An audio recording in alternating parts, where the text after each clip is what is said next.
The fifth and final season of Star Trek Lower Decks is now airing on Paramount Plus.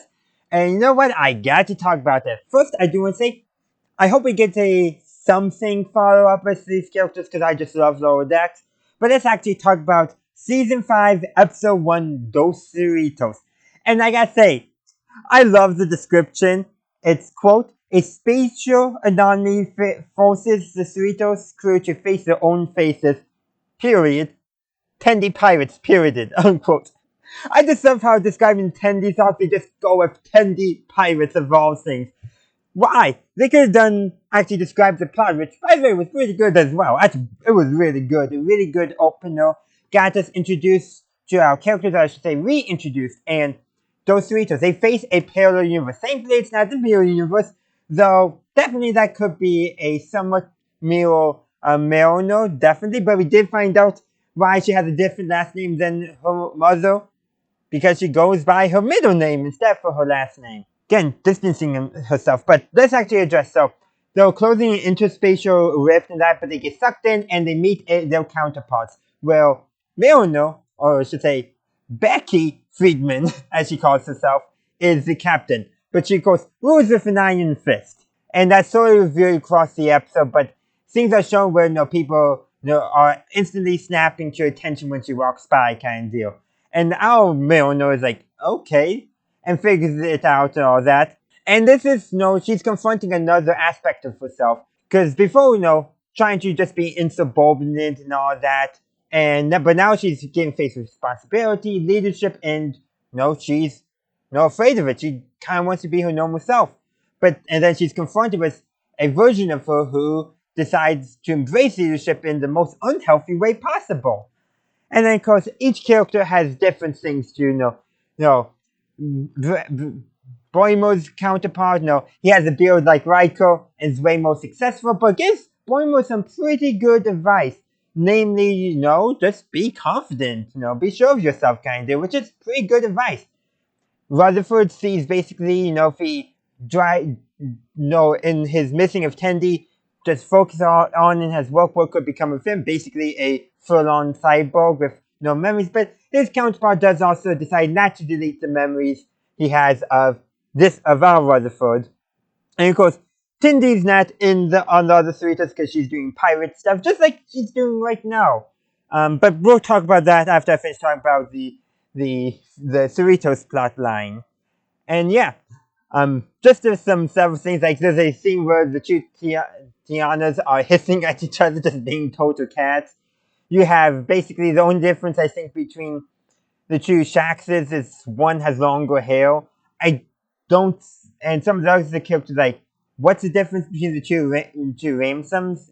I can't think of anything, but just minor stuff. And of course, there's also the differences between the two Billups. Apparently, this other universe Billups decided that he would become the king of his planet, but still stay in Starfleet. Go figure. But that plot ends, they do a technobabble solution, and now Cerritos goes home, but, they'll Mariner, so decides that she doesn't want to be kept anymore, wants to go back to being, a lovable and subordinate. So she switches places with our Mariner and transports over, but it's clear that she forgot how to act as herself. Or, maybe in all that. It's been a while. And of course, everyone's picking up things pretty quickly. Our Mariner gets out of her restraints, and the other Cerritos crew is like, picks up that she's acting weird. And they figure out, yep, you're the other Mariner, aren't you? Oh. And then, of course, the other Mariner is picked up on, she tries to prevent communication and all that, but what pretty much finally gives her away is when she calls Captain Freeman mother, because our Mariner, never does that. And then they hear, and our Mariner is like, it's me, Ma, I can prove it, and it goes on, and Freeman's like, yeah, we already figured it out. But that's also when Freeman figures out what happened to her other version. Somehow her other version got sent to Starbase 80. And apparently it's still a mess and not a great place in that universe as well. But why? And then the episode ends, and Ransom's just consoling her at the Cerritos bar while she's drinking. Probably since all, but still it's a great scene. I also didn't mention too much about the other Chilin. The only difference is that our Chilin says interesting and the other Chilin says remarkable. But our Chilin at the very end says remarkable as a joke. She's so unstable for a Vulcan, but she fits right on in with Starfleet. And of course, Milner also has been assigned to mentor some ensigns now. And she's nervous, but now she knows what she doesn't want to be, and she decides to try to be the leader, the mentor that she always wished she had. So pretty some good stuff. And now we need to talk about Tendi's story. Well, she's doing Orion pirating stuff, doesn't want to kill and all that, and her crew apparently does want to do that stuff, be traditional Orion pirates. But anyhow, Tendi convinces her sister to give her a task that will pay off the debt, and to retrieve an old Orion cruiser from the time that they call the Great Plague, or something along those lines. Anyhow, they find it, but they're confronted by blue Orions, or as they call themselves, Orions, which is a deep cut to the animated series, which is just great fun thing going on there. And of course they call our Orions, as green Orions, green Orions. It's just hilarious. But anyhow, they fight over the ship, but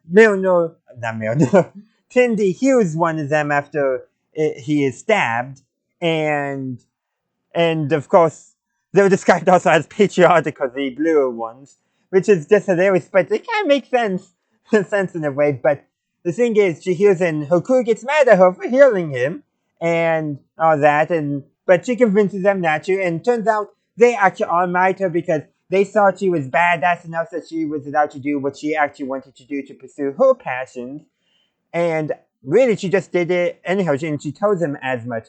So they actually stumble across the ship's medical bay, and turns out that old Orion cruiser is actually an old Orion medical ship. And of course they ask her, Orions had medical ships? And Tendi does say in the old days, yes, which does nicely connect back up to the previous season's episode, Those Old Scientists, where we see an Orion science ship. Actually, that's not Dex episode, it's a Strange New Worlds episode, but it's a crossover episode. And this Tendi's grandmother is described as a scientist on that ship, and turns out she is on that ship. And that sounds like when that episode is occurring, the Orions, the stereotype of pirates, have begun to take over. And so, seems like Orions have become pirates in the same way Klingons have become warriors. Or actually, it's all cultural devolution, degradation, whatever term you want to use. But anyhow, they use laughing gas that were in the ship's tanks in order to subdue. But apparently, their masks are not quite impervious to laughing gas. But they get the ship. But the blue Orions declare war on the green Orions, as they would say, because they use unpirate-like tactics. And of course, Tendi defends herself I just used Orion technology, and she did. She did. And while her dad's paid, she decided, she got them into the mess, she'll help them get out. So hopefully, though, she gets back on the Cerritos pretty soon, because I want to see the whole crew together once again. But that's the plot summary, and I really loved it. Like I said, there's a lot of great stuff. Tendi really, actually finding some Orions she can relate to who, like her, don't want to be traditional pirates, have their own other interests. One wants to be a dancer. One wants to be an ethics teacher on Orion. That might be a bit of a hard stretch. And what did the other one want to be? Why can't I remember? Regardless, they all wanted to do something other than be pirates, just like Tendi, and that's why they married her.